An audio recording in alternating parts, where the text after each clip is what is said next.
Dahil Sunday nga ngayon at wala naman akong pasok, medyo nakabawi din ako ng tulog at pahinga. Syempre, yung pag-aasikaso ko sa asawa ko, wala naman day off yan. Tuloy-tuloy yan mga idol. 24/7, parang 7-Eleven. Kapag ganito nga umaga, medyo nasakit yung tuhod ko. Siguro dahil sa lamig. Dahil nga December na ngayon at malamig-lamig yung panahon. Kaya parang kumikirot pa ng konti. Oo nga pala, dumaretso na nga rin pala ako dito sa kusina. Kahit na hindi ko alam kung ano bang itsura ko. Haha. Kasi tinignan ko kung ano ba lulutuin ko dito. Pero wala na nga palang natira kahit kanin. Medyo tinanghali na nga rin kami ng gising. Halos magtatanghali na rin. Kaya siguro yung lulutuin ko pananghalian na rin namin. At naalala ko pala, meron pala kami natirang ulam kagabi. Tinago ko talaga yun para kinabukasan. Akalain mo mapupunta pa ng pananghalian. Itinuro ko nga sa asawa ko kung saan nakalagay. At inabot nga niya sa akin yung natira naming ulam kagabi. Kaya kaway-kaway sa mga idol ko. Tuwing may leftover na pagkain, talagang inuulam pa kinabukasan para makatipid. Ito nga pala yun mga idol. Ito yung chicken embutido tapos may bologna saka yung patty. Pero nagsalang na nga rin muna ako ng sinain dahil ang lulutuin ko pala yung chowpan para kunyari nasa chowking kami. Haha. Dahil bihira nga kami makakain sa labas. Ako na nga lang yung gumagawa ng paraan para kahit dito sa bahay magaya ko kahit papano yung mga lutong nakikita nila sa labas. Dahil nga yung chowpan, di ba, yun yung parang sinangag. Tapos may mga sahog na parang mga ulam. Ganun nga yung gagawin ko mga idol. Kaya yung bagong sinain ko, nilagay ko na nga muna dito sa kabilang kaserola para mahiwa-hiwalay at mapalamig na rin. Hayaan nyo kapag naging successful na tayo, kakain na tayo sa totoong chowking. O di kaya gagawa tayo ng mas masarap na version na chowpan. Speaking of successful pala mga idol, paano ba natin masasabi na successful na yung isang tao? Kapag ba may mga mamahaling sasakyan at mamahaling alahas, kapag ka nakapagpatayo ng malaking bahay at nabibili na yung mga kahit anong naisin nila. Ayun, kapag ka gano'n na nakikita natin sa isang tao, nasasabi natin successful na, di ba? Pero para sa akin mga idol, yung pagiging successful, hindi rin naman masasabi natin dahil sa malalaking bahay, naggagara ang sasakyan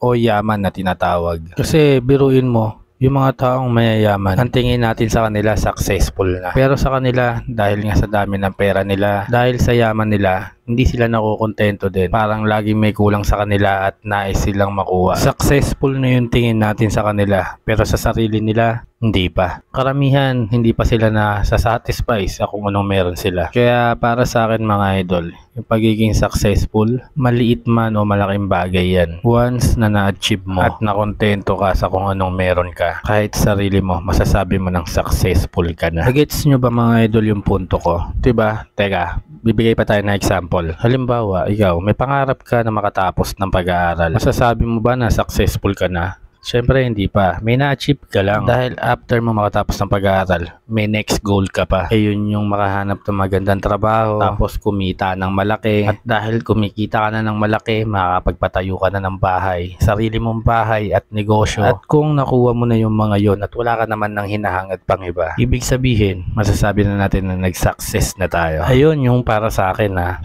Opinion ko lang naman yan mga idol. Ang punto ko lang naman, masasabi mong successful ka na kapag ka nakontento ka na. Kaya ako, masasabi ko pagka naging successful na ako, kapag ka nangyari na yung mga pangarap ko, simple lang naman, sariling bahay, magkaroon ng sariling negosyo, ma-monetize dito sa Facebook, at kumita kapag ka dumating yung araw na yon, at doon na lang umiikot yung buhay ko. Okay na ako doon mga idol, kontento na ako doon, may sariling bahay, may source of income, at nakakatulong sa mga taong karapat dapat na tulungan. Doon ko masasabi na successful ako. Kaya ikaw idol, ano ba ang successful para sa'yo? Comment mo naman. Anyways, malapit na rin palang maluto itong ating chowpan. At ito na nga mga idol, yung version natin ng chowpan. Leftover food na hindi nasayang at ginawa nating chowpan. O diba? Tipid-tipid lang mga idol. Wala nang ulam-ulam yan. Ayan na mismo yan. Chowpan nga Kita nyo naman mga idol na kahit wala nang ulam, laban na yan. Anyways, hanggang dito na lang itong video na to at maraming salamat sa panonood ng aking video at palaging paikinig ng aking kwento. Hindi ko alam kung paano ipapakita to. Basta masarap yan. Shoutout sa mga new followers natin na nakaka-appreciate ng mga video natin. At sa mga followers natin na palagi nag-share at syempre sa mga star sender natin. Maraming salamat mga idol sa binibigay nyo suporta at tiwala sa akin. At para naman sa mga bago lang napadaan dito sa ating video at nakapakinig ng aking kwento, kung hindi ka pa nakapollow, baka naman.